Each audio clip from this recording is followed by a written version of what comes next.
सहनाववतु सहनौ भुनक्तु सह वीर्यं करवावहै तेजस्विनावधीतमस्तु मा विद्विषावहै। ॐ शान्ति शान्ति शान्तिः।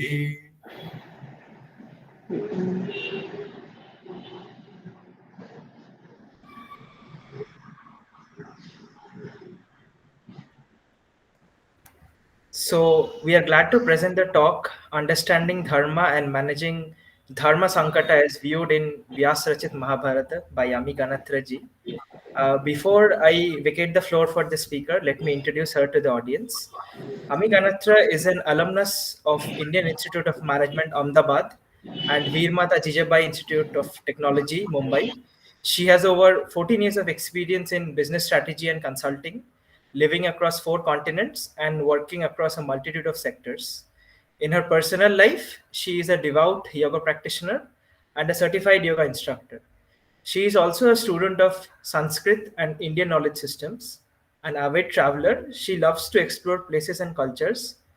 She chronicles her travel experiences and musings related to Indic wisdom on her blog titled Dharmo Rakshita Rakshite. And now I request Amiji to take over and start her talk. Thank you.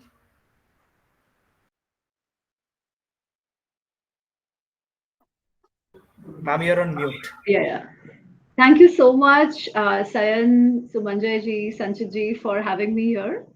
It's a pleasure to be able to talk to students and especially esteemed and brilliant students like all of you. Given that all of you have been studying Vivekanand ji's teachings, Swami Vivekanand's teachings, I mean, I don't know how much more I can add to it, but I'll surely bring my perspective from my study, a little bit study that I've done of Mahabharat and other Indian Shastras. Before I start, just wanted to check. We want to keep some time for Q&A, right? So what do you expect? Kitne der bolu and kitna der we should keep for Q&A? Accordingly, I will keep track of time as well. Ma'am, 1 hour will be good. Then we can have 5 to 10 minutes of Q&A. Okay, so I mean the maximum I have is 1 hour, right? उससे थोड़ा सा आगे पीछे होगा, so should be okay. Ha, no problem, ma'am. Okay, so the topic is understanding dharma and dharma sankata and managing dharma sankata from the perspective of Mahabharat, Vyasarachit Mahabharat. We all talk of dharma all the time. Generally, dharma is understood in the sense of religion. We say, acha, kaun sa religion? The Hindu dharma is also a religion. Islam is a religion. Christianity is a religion. But today I don't want to discuss so much about religion. My focus will be more on understanding just the word dharma and how do we make sense of it. We call our dharma as Sanatan dharma, the eternal dharma. So why is it called eternal dharma? Why is it called dharma in the first place? Where does the word come from? But before getting into the theory and word meanings and all of that, I think I'll start by narrating a story from Mahabharata. So this story comes in the Karna Parva. So 17th day of the Mahabharata war, something very interesting happens. What happens is this. Karna, 17th day, so basically all the big yodhas of on the Duryodhan side had been dead by then. Be it Bhishma, Dronacharya, Dushasan, Shakuni, they were also dead. Now only 2 people, rather 2-3 people who Duryodhan can really count on were still alive, one of which was Karna. And Karna was one person because of whom Duryodhan had actually plunged into this war in the first place. I think more than Duryodhan, it was Karna who probably wanted the war. Anyways, so 17th day, till the 17th day, Karna hadn't been too successful in killing Arjun. He had promised Duryodhan कि अरे मैं तो कर्ण को मार दूंगा, but hadn't happened. I will kill Arjun, he had said, but hadn't happened till then. But on the 17th day, after Dushasan and everybody died, this guy was very confident and very charged up कि आज तो मारना ही है कुछ भी करके. So because Arjun had a Sarathi like Krishna, Karna also wanted a Sarathi as good. So Duryodhan had convinced Shalya to become Madra Naresh Shalya to become his Sarathi. Anyway, so that day what had happened is he he had a one-on-one. He had a duel with Nakul Sahadev. He defeated them, and he didn't kill them. He moved ahead. He had a one-on-one with Yudhishthir, and he managed to really injure Yudhishthir very badly that day. He also had a one-on-one with Bhim, but it was non-conclusive. It was inconclusive. Both sides had their own way. Sometimes Bhim was stronger, sometimes Karna was stronger, so there was no outcome. But anyways, then they moved on to fight other people. But Yudhishthir was very, very injured. So much so that his Sarathi took him back to the camp because he needed some medication. He needed to put some lape and stuff on his injuries. And because of the injury, he was also deluded. बहुत आपको दुख हो रहा हो, दर्द हो रहा हो, तो you tend to get a little giddy. So that was the situation of Yudhishthir. So Yudhishthir goes back to his camp. Now, when Arjun and Bhim do not see Yudhishthir on the ground, they don't know what has happened to him. So when they don't see him on the ground, Bhim says, Arjun, just go and see what has happened. And Arjun says, okay, fine. And Bhim says, I'll take care of everybody. You just go and see. Just ensure Yudhishthir is fine. Because, if Yudhishthir was captured, the war would have ended. He was the king. If the king was captured, the war would have ended. So anyway, so Arjun goes and he goes to Yudhishthir's camp and he sees Yudhishthir. When Yudhishthir sees Arjun, he assumes that Arjun has come to give him the good news that Karna is dead. Because Yudhishthir wanted to see Karna dead. For he had assumed that the only person who would kill Karna was Arjun. And especially after having been so injured and so wounded at the hands of Karna, he really wanted him dead. Anyway, so when Arjun comes, he's like, Arey wow, very nice. You killed Karna. I knew this would happen. Excellent job. You are a brother everyone should have and stuff like that. So he's sort of going and complimenting Arjun. Arjun says, no. I haven't really killed Karna. I haven't even had a fight with him yet. I just came to see if you were okay. Now, Yudhishthir is angry at that time. In the beginning of the war as well, Arjun was dilly-dallying when it came to killing Bhishma. Or when it came to fighting with Dronacharya, especially when it came to killing Bhishma, because Arjun couldn't get over his inhibition that this person in front of me is my grandfather and I can't kill him. Mere pitamaha hai. So tabhi also, even at that time, Yudhishthir had felt that Arjun was not giving his best. Now that thing came back to him and he started venting out. He started ranting, Yudhishthir, and he said, I knew you did not have it in you to kill Karna. And only because you do not want to face Karna, you've run away from the battlefield and you are giving the reason that you've come to see me. Okay. And by that time, even on the Pandava side, Ghatotkacha had died, Abhimanyu had died, and that also was weighing heavily on Yudhishthir's heart. So he says that instead of you, if my sons Ghatotkacha and Abhimanyu were alive, they would have been better for me. They would have ensured that Karna and people like him would have been dead by now. You are no good. So this Gandiva of yours, give it to somebody else so that they can make good use of it. You are not using it well anyways, yeah? I'm not saying verbatim, something on these lines. Now when Arjun hears this, yeah, his own brother is first venting out and insulting him, and to the extent of saying that give your Gandiv to somebody else, they will make good use of it, right? So Arjun becomes very, very angry. He becomes so angry that he takes out his talwar, his sword, and he runs towards Yudhishthir. Now, when Krishna sees this, Krishna is watching all of this. So he rushes to Arjun and he's like, hey, what are you up to? Kar kya rahe ho, bhai? What is your intention? Why are you running like this towards your brother? And Arjun says, Arey, I have no choice. I have to now kill Yudhishthir. He might be my elder brother, but I had taken a pratigya. Everybody in Mahabharata takes a pratigya. So Arjun says, I had taken a pratigya that if somebody insults me, or rather insults my Gandiv and says that give your Gandiv to somebody else, keep your Gandiv, I had taken a pratigya that I will kill that person. It is an unfortunate situation that my own elder brother have said this, but now pratigya is a pratigya. So I have to kill my elder brother. And Krishna is like, Krishna is like, you hold on. Thoda thand le in that sense. Yeah, he's like, thoda sa thand le and think about what you're up to doing. What is it that you're really trying to achieve and what pratigya are you talking about? So literally the words Krishna uses is Purvam Morkhyativa, Murkh ke jaise. like a stupid person, like a bale murkha vrutam krutam. बच्चे के जैसे you took a vrata, you took a pratigya, and now because of that pratigya, which was taken without thinking, very recklessly, without thinking like a stupid child, you are doing what? Adharmam karmam vyasati. You are trying to get into something which is adharma. You think fulfilling your pratigya is going to be dharma. But actually, what you're trying to do is adharma. Do you even realize that?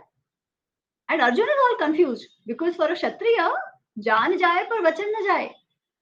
If I've taken a pratigya, I have to fulfill it. We have seen that. We have seen everybody talk about it all the time. And we've seen Bhishma stick to his pratigya, in spite of the fact that that has led to, both sides of a family fighting. So how does Arjun now give up on his pratigya? And that time, Krishna tells him something very interesting. Krishna says, wait, I'll tell you a story. You think you understand dharma, but actually you don't. You think you're talking like a pandita, but you're not talking like a pandita. Let me tell you a story. Maybe from that you will understand. And Krishna tells him of this rishi called Kaushik. So he says that there was a rishi called Kaushik, and Rishi Kaushik had a pratigna. The pratigna was that I will never lie in my life. मैं कभी भी झूठ नहीं बोलूंगा, असत्य नहीं बोलूंगा. And all his life he had stuck to that pratigna. He had that sankalpa, dhrida sankalpa. He had lived by that dhrida sankalpa. Now what happened? One day, when he was old enough, certain villagers come running towards his ashram. And they're very scared. It seemed like they were trying to run away from somebody. So they see this rishi sitting there in saffron robes, and they tell him that, Maharaj, there are some dacoits who are trying to kill us. So we are trying to run away from them.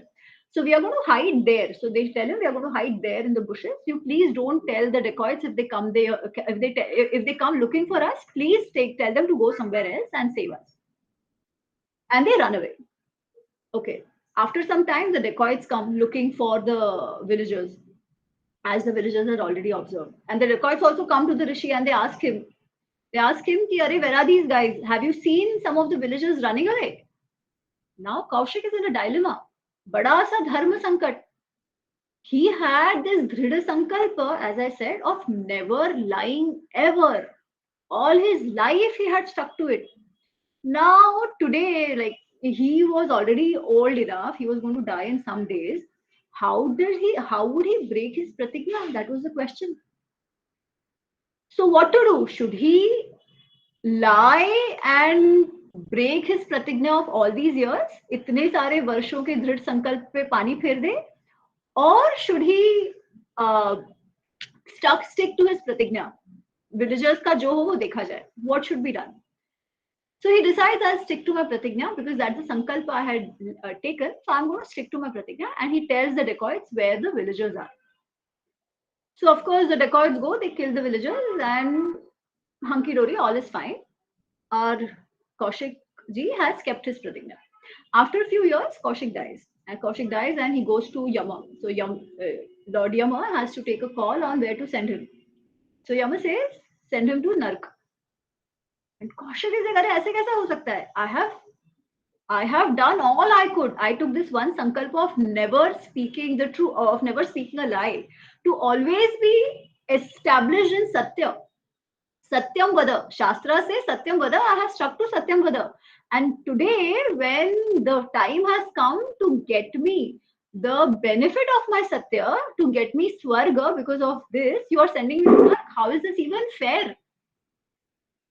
So Yama says, do you realize what is Satya or Asatya to begin with? Because of you, innocent villagers were killed at the hands of the dacoits. How is that even dharma? Okay, so anyway, so at that point, this is the story.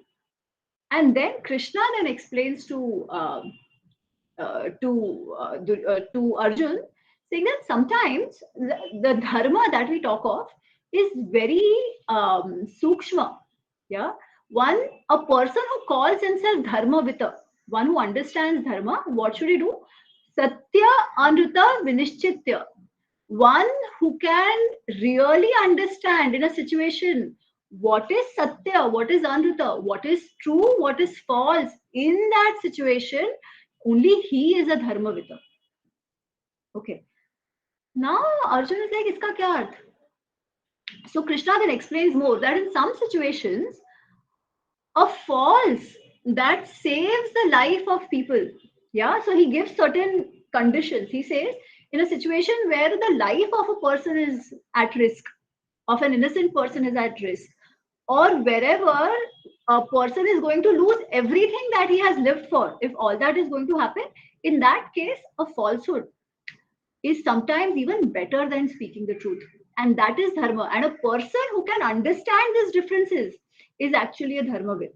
So what you are doing by killing your elder brother for some pratigya, which actually you didn't even have to take, which was a reckless pratigya, to stick to your pratigya would be adharma.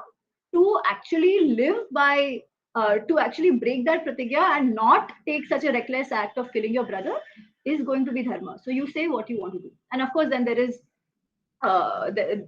so Arjun understands, yeah, Arjun understands, and he says, fine, I will not kill him, but then still the pratigya is a pratigya, I need a way out. So Krishna has a way out as well. So Krishna says, you know what, for a person who's very respectable, if you call him, if you insult him, then that is as good as killing that person. So for example, in Hindi we say tu and aap, right? A person who's respect worthy should be called aap and not tu. Like in Sanskrit, that would be Bhavan. Okay, so Bhavan, he should be called. Saha, instead of Sa, instead of Twam, he should be called Bhavan. Call him Twam. So once you call him Twam, once you call him Tu, you will already insult him. And that will be as good as you keeping your pratigya. So then Arjun says that, and Arjun insults, he says many other things to insult Yudhishthir, and then he himself starts crying because he feels really bad for saying what he has to his brother. And Krishna says, even baat nahi kar paye tum, you couldn't even say these things to your brother, and you think you could have killed him. How would you have you even lived after that, right?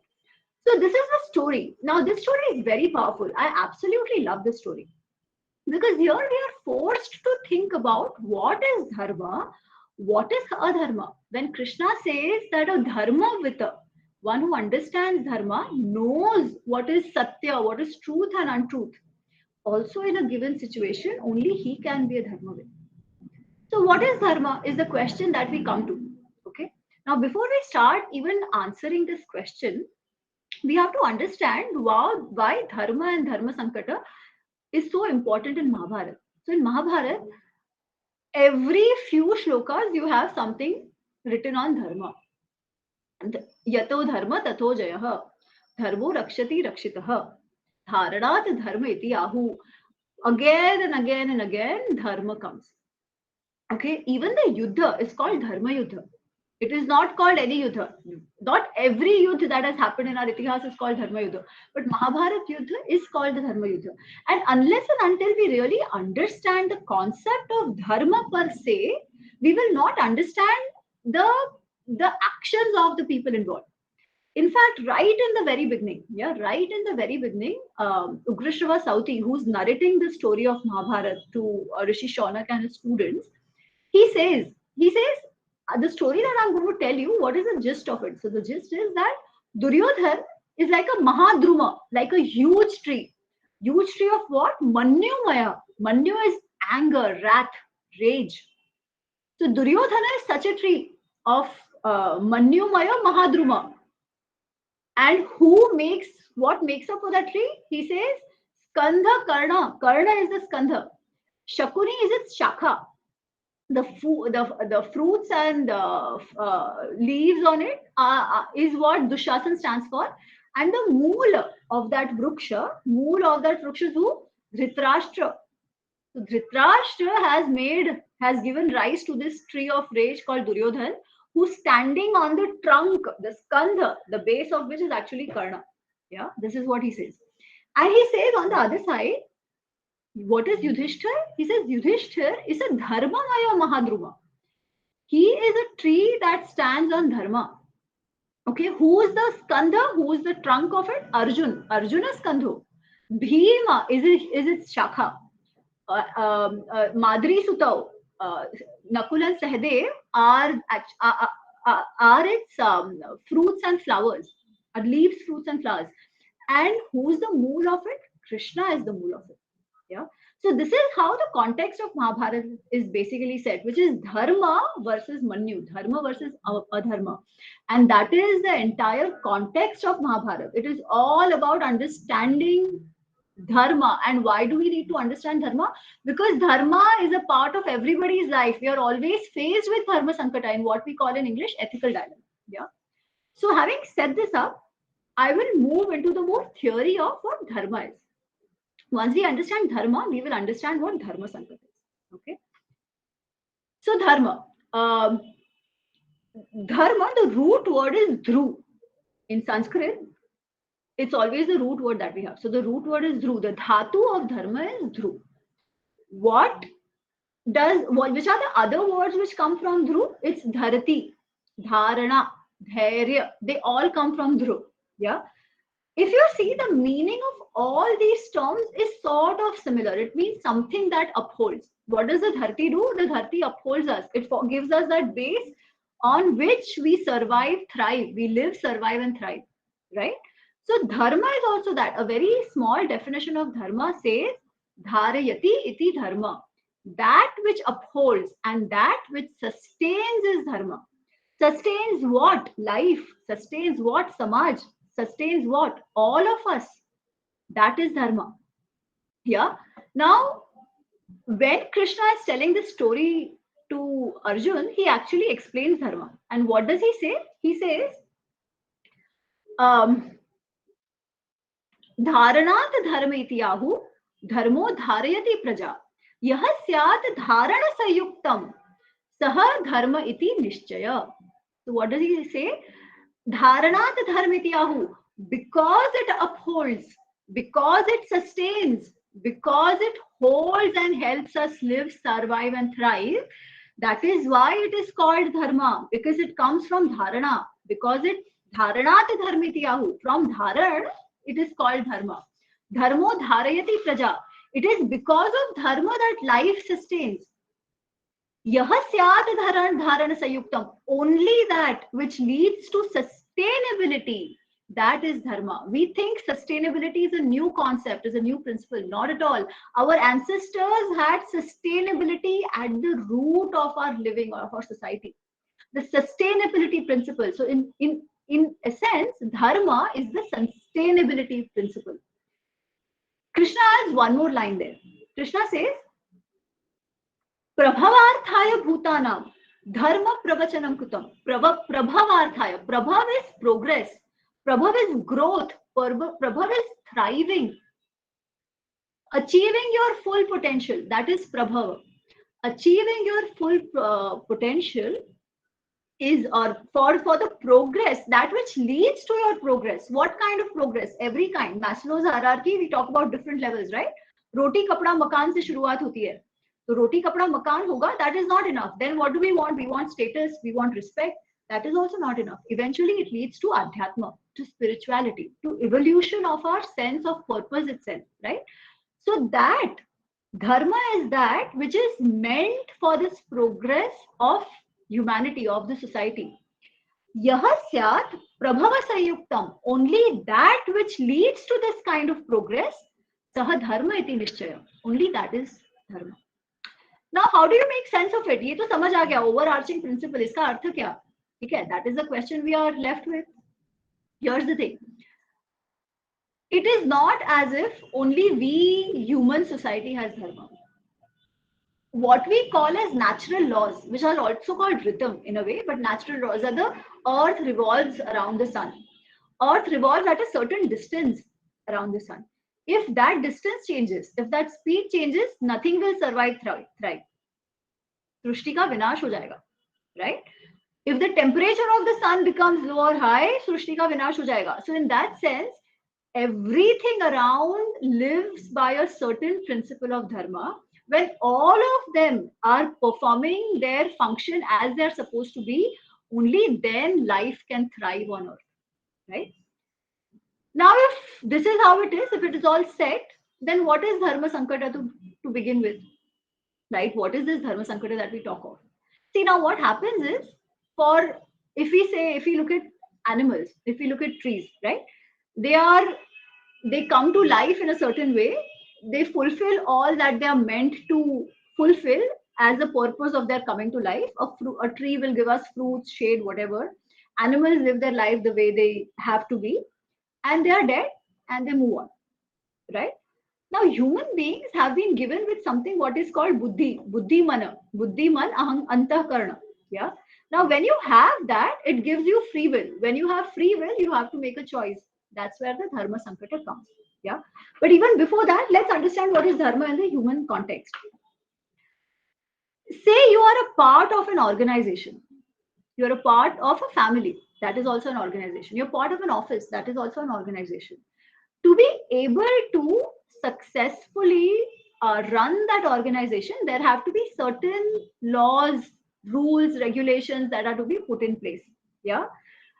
If a person lives by those rules and regulations, or rather, if everybody, every stakeholder in the system lives by those rules and regulations, lives within that operating framework, can the system survive? If everybody starts behaving the way they want to, the system is going to collapse, right? It is the same in the family. We all in the family have certain responsibilities towards each other, mother, father, kids, grandparents. We all have certain relationships, certain responsibilities to contribute to the effective functioning of that family. If certain people don't fulfill the responsibilities that they are supposed to fulfill as a part of the, or as a member of that family, the family will not say klesh ho jayega, jhagda ho jayega, families start breaking up, right? So to make that family survive, sustain, everybody plays a role. That role which everybody plays in maintaining, ensuring the sustenance of a system is the individual dharma that we have. Okay. Now, being humans, we are a part of many such systems. We are a part of the family. We are a part of our club. We are a part of the office. We are part of the larger society of a city. We are a part of the nation. We are global citizens. And with all these memberships come different kinds of responsibilities. As in a family, I have a responsibility of a daughter, so there is a putri dharma. I have the responsibility of a mother if I'm married. That is called my matru dharma. I have responsibilities towards the firm that I work for, the organization that I work for. That is my employee dharma, the sevak dharma. I have a responsibility to ensure the survival and thriving of my nation. That is called my rashtra dharma. The people who are ruling in the government, the Raja, the ministers, they have a Raj Dharma to ensure that they fulfill their societies they fulfill their roles or their responsibilities by taking decisions which allow sustenance of the society, of the country that they are part of. That is Raj Dharma. Many a times, all these different hats that we wear come into conflict with each other. That is where a Dharma Sankata happens, right? Some conflicts are very simple.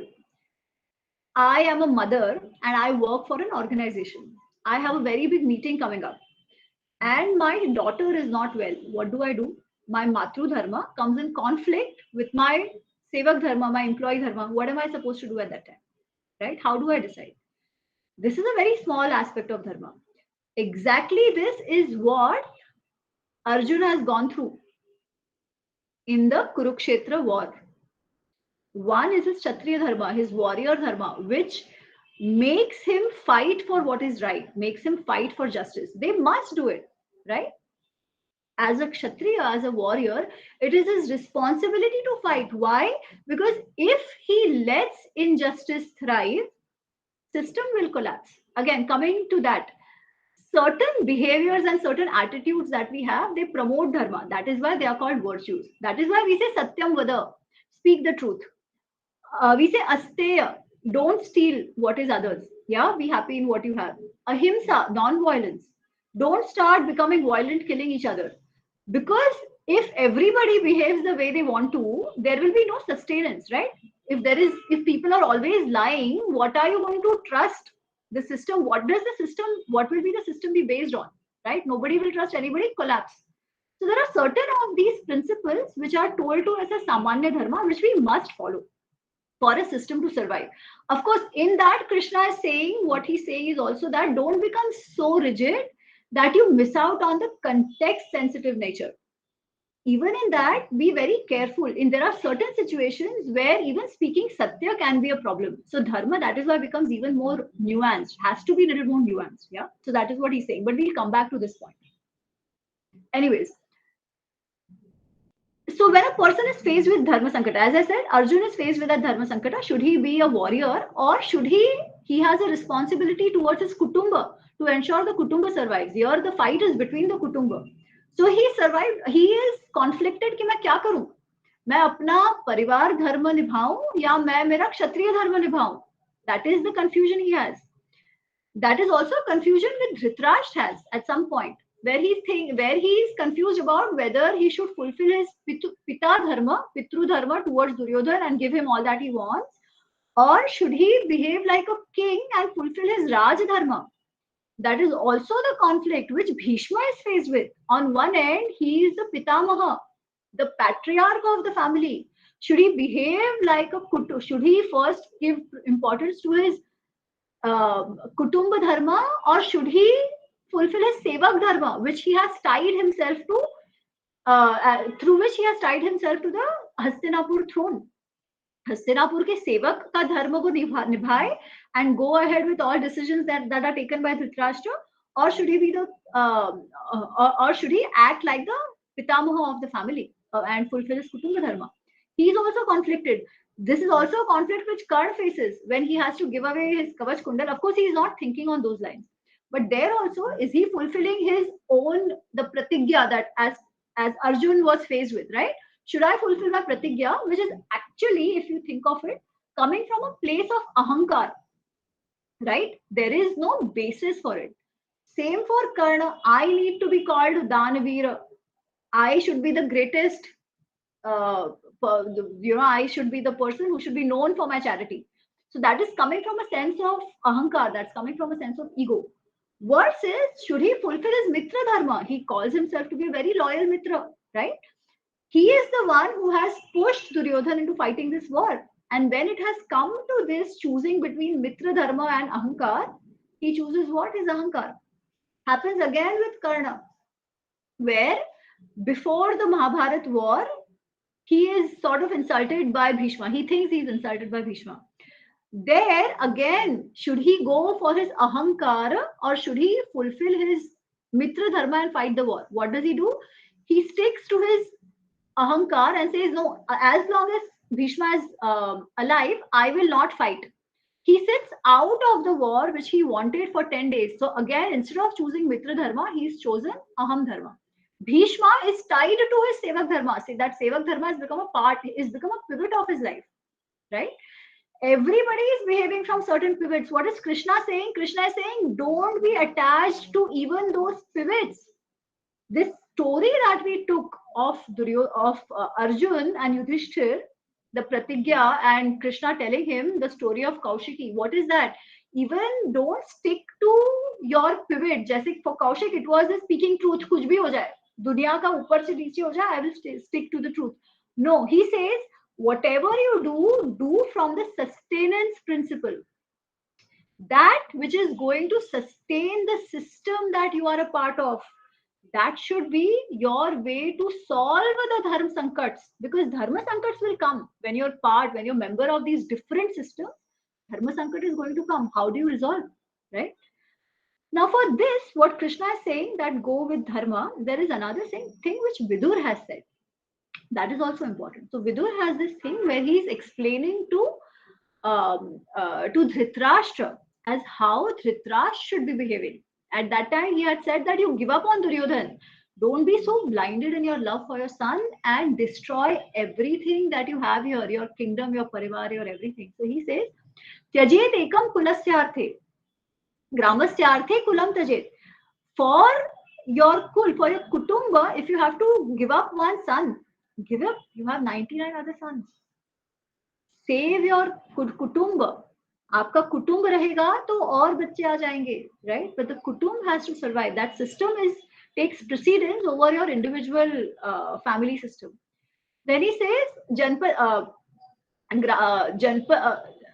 grama tyajet janpadasya arthe. So if you have a rashtra, if you have a larger country that you are part of, Then I said gramasya arthe kulam tyajete. Yeah. So for your village, for the larger village that you're part of, if you have to give up on your kutumb, you should give up, right? For your janpad, if you have to give up your gram or the village that you're part of, you give up. But eventually, at the end of it all, for your atma arthe, what do you do for atma? Give up even this Vishwa. Eventually, it boils down to you living a guilt-free life. But how will that guilt-free life come about in the first place? It will come about if you live according to how Krishna has told you, has told us for that matter. Do that which is in accordance with dharma, so that you never feel guilty over choosing your ego, your personal interests, your personal biases over the larger sustenance of the system that you are a part of. There's another thing which we have to be very careful here. This advice which Vidur has given, he has given to a Raja. Okay. So when we make decisions for a Dharma Sankat, we also have to see our own sphere of influence. For example, a CEO of the company and the employee of the company. When faced in similar situation, it is possible they take different actions, right? For say this person who's an employee, say he's the watchman of the organization.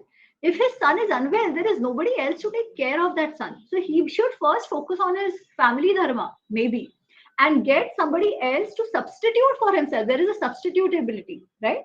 For himself, get somebody else to do his job for that one day and focus on his family dharma.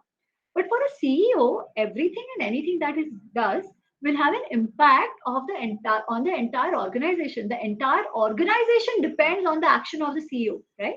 So the CEO will have to take a larger view of things versus an employee that is working in his organization. So how do you decide in a dharma sankata will also decide on your own sphere of influence. आपका कितना sphere of influence है, आपकी कितनी substitutability कितनी है, आप कितना substitute हो सकते हो. Okay, take an example of the cricket team. Aajkal there is this huge discussion on that, right? That you've had a new baby and you have to fight, say, one of the finals of the T20. What do? One point in time, we always said that a person would, if he puts his nation before, and if he's so good and he plays the cricket match, it is better rather than going to his family at that point, because he can see his bacha even later, right? Today, some of the others are taking a different view and saying, no, family comes first. ठीक है, values change, societies change. There is an inherent flexibility in the society as well. But when it comes to all of us, that is the call we'll have to take. At what point, what kind of decision do we make when we are faced with this ethical dilemma where priorities are conflicting? And this will happen all the time. There is no running away from it. This is what Mahabharata teaches us. Except one person, actually except two people, everybody has some or the other dharma sankata that they are faced in Mahabharata. And studying Mahabharata for what it is that is why very important. Because the future is decided, what the person eventually gets is actually decided upon how he has made those choices in the dharma sankata that they are faced with. There are only two people who have not faced dharma sankata. One is Duryodhan and the other is Krishna. And they have not faced dharma sankat for two very different reasons. For Duryodhan, there is only one thing that matters, is ahankar. He is very clear. He doesn't care for anything else. Yeah. So there is no dharma, there is no dharma sankat. I come before everything else. And then you don't have dharma sankat. Very clear, right? Krishna doesn't have dharma sankat. Why? Because he understands dharma in its totality. That is why Krishna is called Purna Avatar. That is why he is called Yogeshwar. So how can one understand dharma in its totality? अगर वो समझ में आ जाए तो धर्म संकट रहेगा ही नहीं. But how does that happen? And for that we have Gita. We will be able to get that sort of clarity only through Yogastha Buddhi. What is Yogastha Buddhi? So Krishna says, Buddhi yoga jahatiha ubhe sukha dushkrutaha. We have to achieve that kind of objectivity in our buddhi, in our intellect, that we are not driven by, I like this, I like that, yeah. I know this laddu is not good for me. I have diabetes, but I still have it. Why? Because indriya, my senses are not allowing me to not eat. My senses are craving for that laddu, even though my buddhi is telling me कि मत खाओ. मन उसी में जा रहा है. I have no indriya nigraha. What is sense control? Yeah, and I do what I like rather than I doing what I must do for my own sake. Very simple. Again, sustainability principle comes here. For my health, for my sustenance, individual sustenance, I have to do what is good for my body, not what I like. If I like to drink and I have a liver problem and I keep drinking, I will not sustain.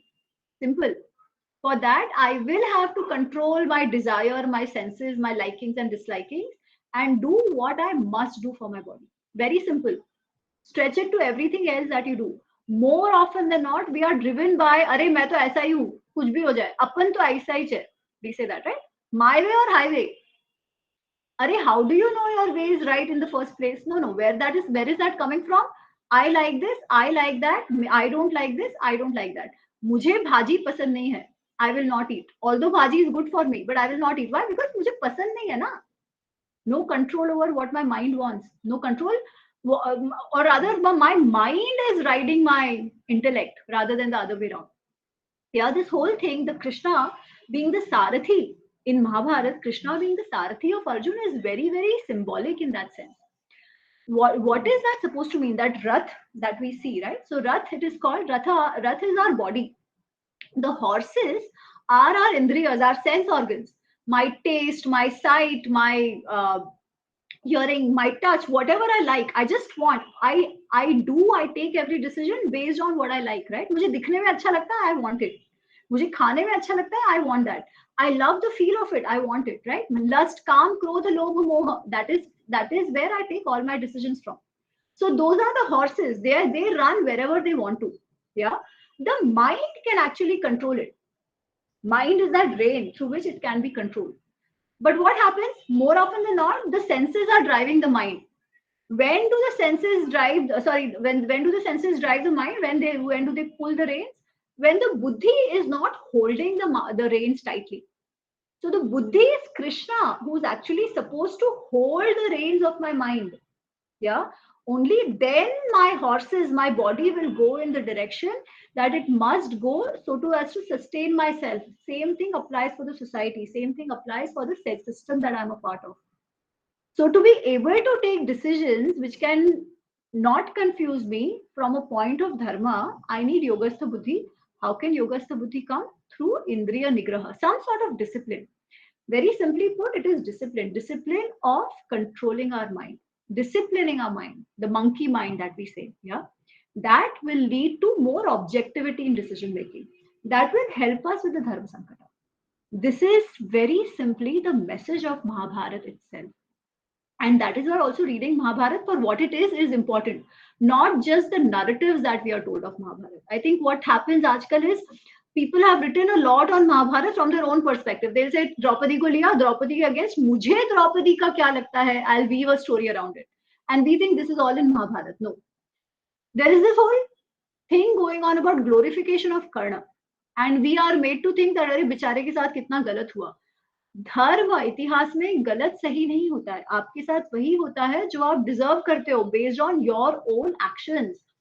In Gita, after about 700 shlok, where Krishna tells Arjun that you should do this, you should do that, you should do this, he says, I have told you now what you should do and why you should do. Now, yatha echhasi tatha kuru. Now you do what you want to. Why?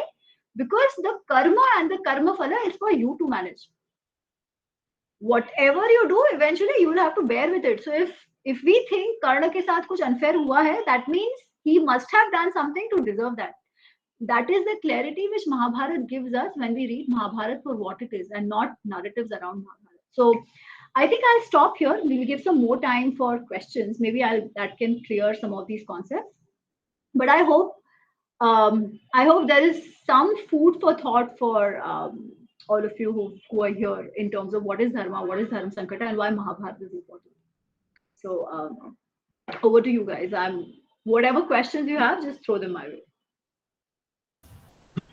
Wonderful talk, Amiji. the session was really enlightening, and I'm sure we all will look at dharma from a fresh perspective of sustainability and apply it to our daily lives and situations. So now I'll start with the Q&A session. So what I'll do is that the audience can either raise their hands or they can type in their questions in the chat box. So for the ease of operation, what I'll do is that I'll first ask the people who have raised their hands, and then I'll go on to the questions in the chat box. So is that fine with you, Amiji? Yeah, perfect. Whatever way you Okay. want to. Yeah. So the floor is open for questions now.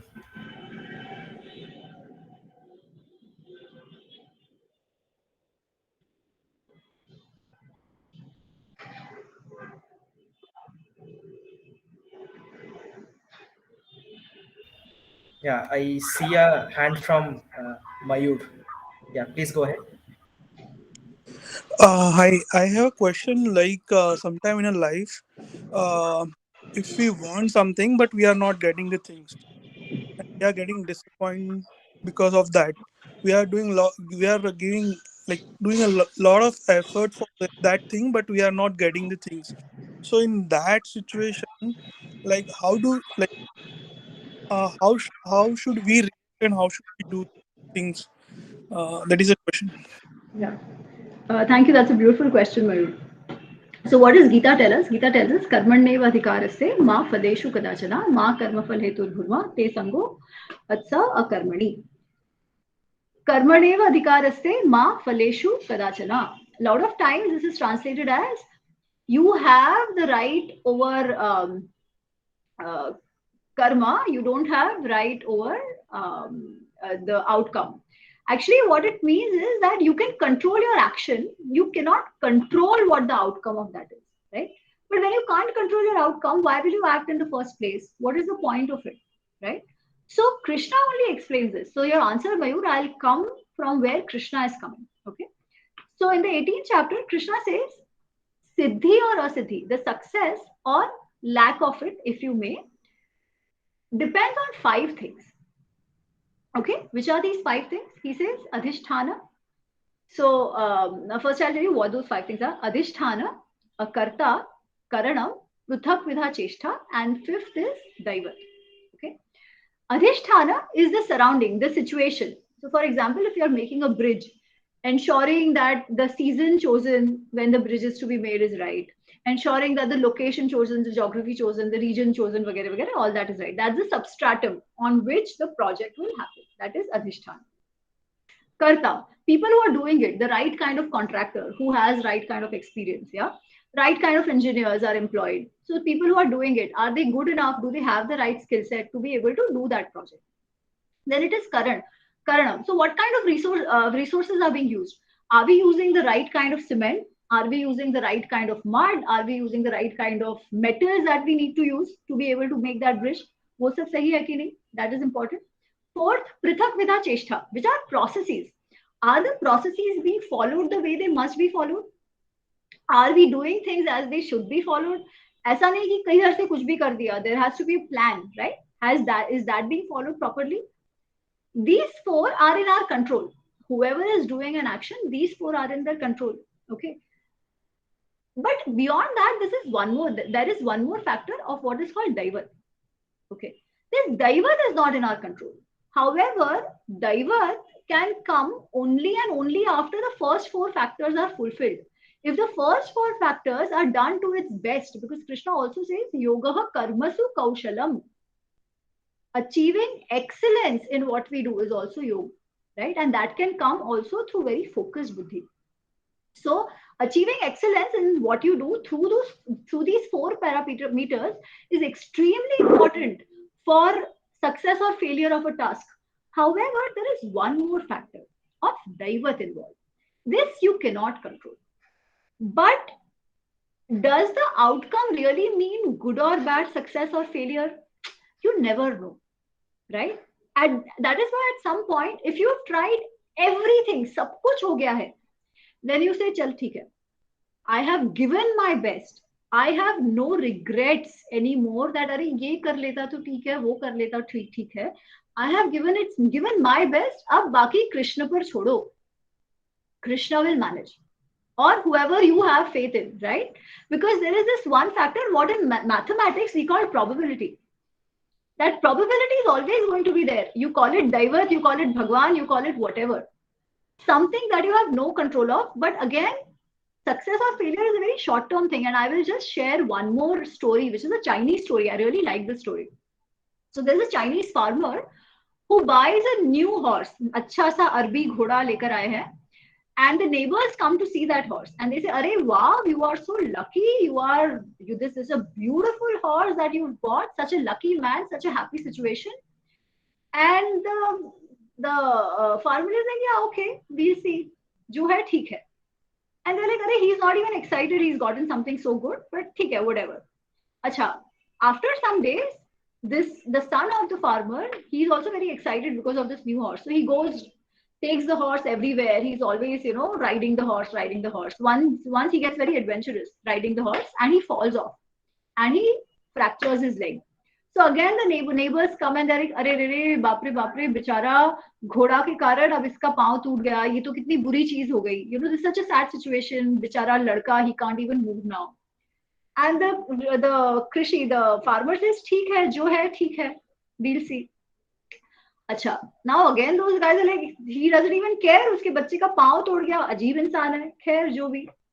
अच्छा, after a few days, that kingdom that they are a part of goes on a war with a neighboring kingdom, and all the youngsters, all the healthy fit youngsters of the village are enlisted to join the army. So the neighbors, they all have their sons to go and join the army. They are the king's people come to take them away because they are healthy. But our farmer's son, he has his leg broken. तो क्या होता है? उसको कोई नहीं लेके जाता है. So what is good and what is bad? हमें वो पता ही नहीं है. हम जो चाहते हैं कि I want this and this is good for me, we don't know in the long term how it's going to be. But again, as I said, should we not try the best for what we want? We must. We absolutely must. That is why Krishna is saying, you fight. Don't fight to win or lose. Don't fight for even Swarg or Nark. You fight because you must. Outcome, you leave it to be. The 4 things that you have in your control, do it. Eventually, hota hai to good, nahi hota hai to don't lose heart, accept and move on. That is how it is, because you never know, life has something else planned for you, something even better that you don't know right now. It will only unfold when you move on with your life. So this is what Gita says, and this is what I'm just narrating, Mayurji. I hope it sort of gives a perspective. Yes. Thank you so much. We'll go on to the next question. Sagar, you can go ahead. Yes. Madam, you mentioned that in some part, like for Atma Gyan, one can live the world. So can you throw some light on that? More than Atma Gyan, what I meant is Atmarthe. Atmarthe in the sense for yourself. For example,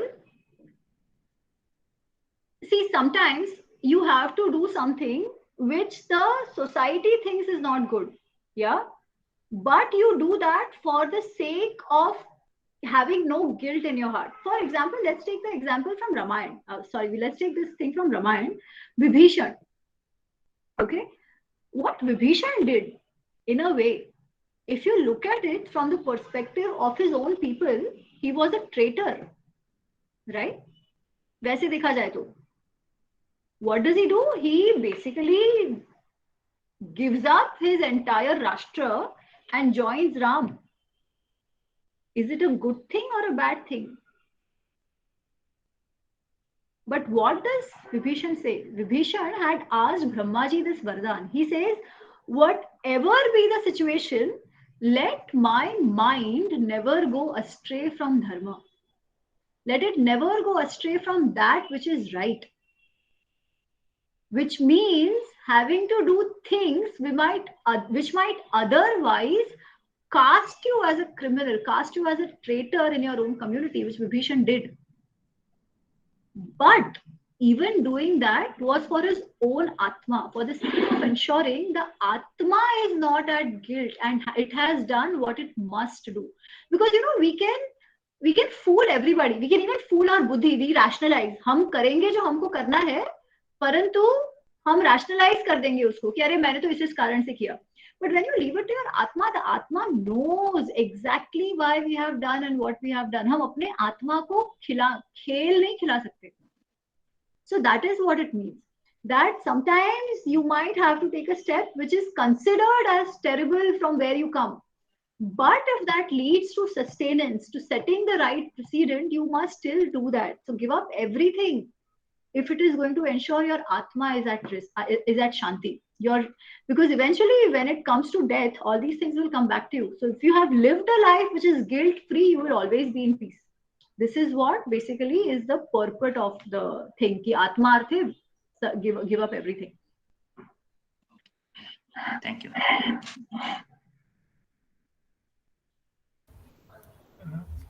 There's a question in the chat box from NR Rahul.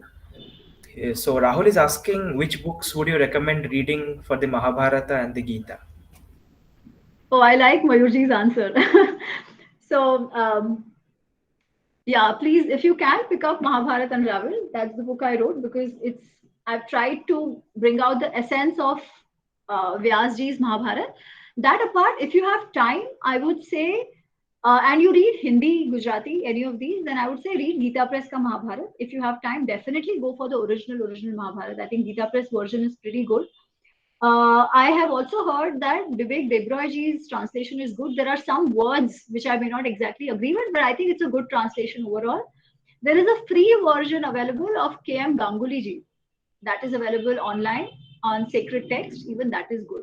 For Gita, there are lots of commentaries available. Yeah, there is one by Chinmay Mission, Swami Chinmayanand ji, that is very good. Again, Gita Press, Bhagavad Gitas are very good. So what Gita Press does, which I like, is that they don't necessarily give commentaries, they give translations. So it gives us more space to be able to understand things. Apart from that, for Gita, there is Professor B. Mahadevan. You can look his channel up, IMB, Practical Vedant IMB. He has a whole series on Bhagavad Gita. I think it's maybe 20 lectures on Bhagavad Gita, which are very good, which are also worth looking at. For Bhagavad Gita also, some of us had done a group reading and group discussion. Even the videos of that are available on my channel. So if you look at Ami Ganatra Bhagavad Gita, it's not a lecture, so to say, it's more a discussion amongst all of us who are a part of that group. So for our reference, we recorded it, but I think even that's come out well. But B. Mahadevan, Professor B. Mahadevan from IMB, I think if you can listen to those lectures, they are just beautiful, very different, very nuanced view on Gita. I hope that answers the question for Rahul. Next, I see a hand from Madan Mohan. So please go ahead.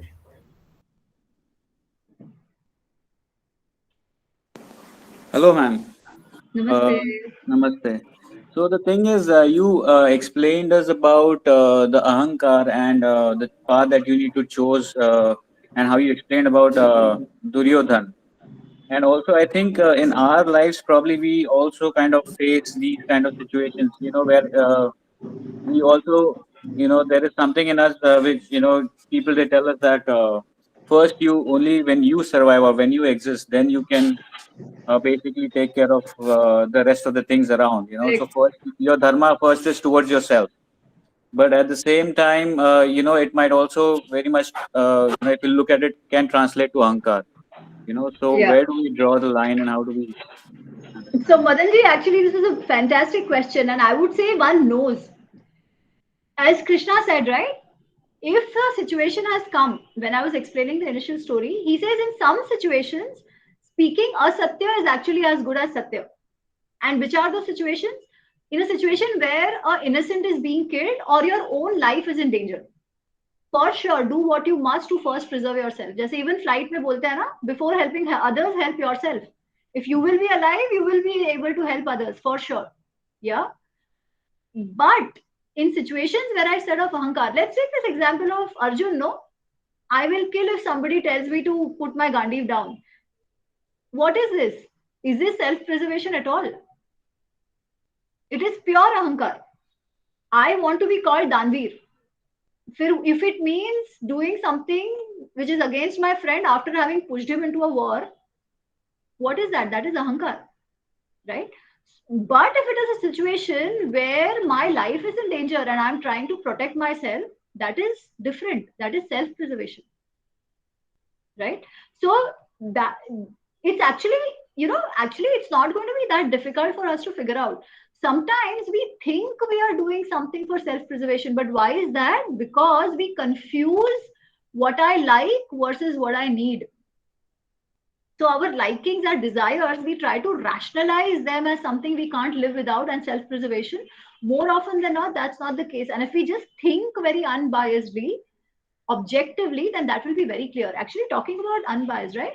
A lot of times, हम क्या कहते हैं? Get a third-party view. Especially why do consultants make money? Because we always say get a third-party view. What does the third party do? The third party gives you what we say unbiased opinion.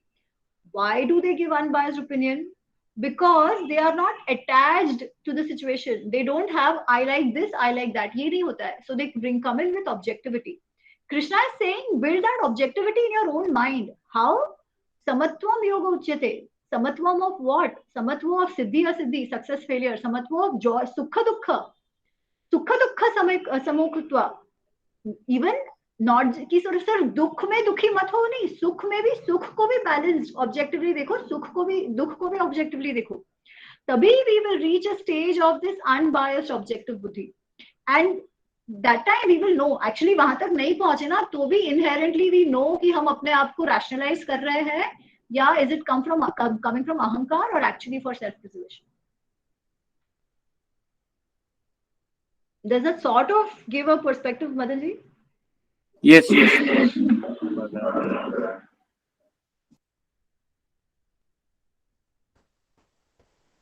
Are there any more questions?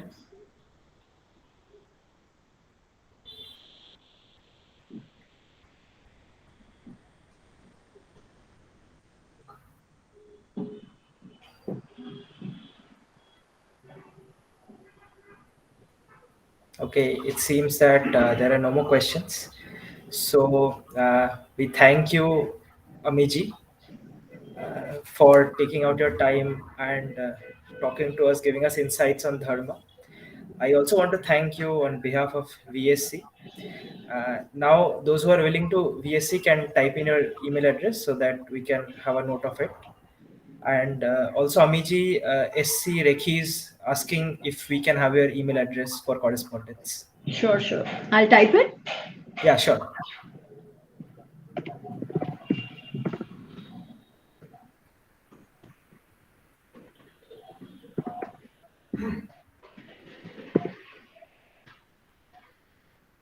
Okay, so the email address is in the chat box if anybody wants it for further correspondence.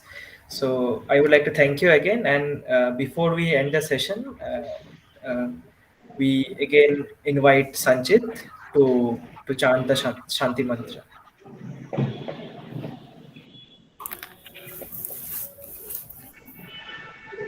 प्रियतां पुण्डरीकाक्षः सर्वयज्ञेश्वरो हरिः तस्मिन् स्तुष्टे जगत्तुष्टं प्रीणिते प्रीणितं जगत्. ॐ पूर्णमदः पूर्णमिदं पूर्णात् पूर्णमुदच्यते पूर्णस्य पूर्णमादाय पूर्णमेवावशिष्यते. ॐ शान्ति शान्ति शान्तिः. हरिः ॐ तत्सत्. Thank you so much. Thanks a lot. Thank you, ma'am. Thank you, ma'am. Sir, do you put these lectures up somewhere? अगर कुछ YouTube link होगा तो मुझे भेज दीजिएगा. Sure, ma'am. Sure, ma'am. Thank you. I think we'll be putting it up on the YouTube. We'll share the link. Okay. Thank you. Thank you. Which channel will it be? It will be in the VSC's channel on YouTube. We have a channel on YouTube, so you can keep an eye on it. Can you repeat again? VAC. I didn't get you. Can you repeat? The channel name, or how? Yeah, sure. I'll type it in the chat box.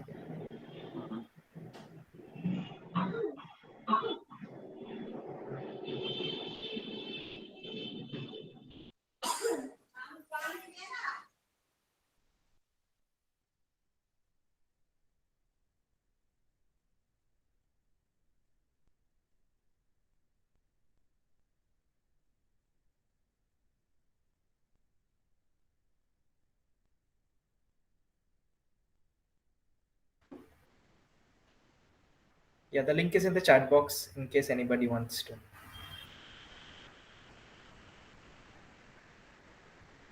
Thank you all for joining. We shall formally close the session now.